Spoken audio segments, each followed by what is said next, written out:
alrededor, los ángeles volando para recibir nuestras oraciones y llevarlas a Dios.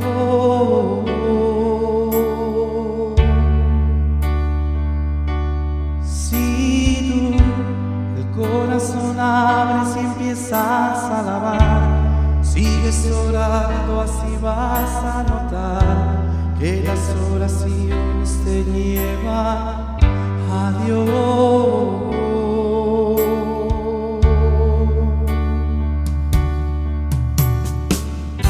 Se oye un ruido en nuestro alrededor, los ángeles volando para recibir nuestras oraciones y llevarlas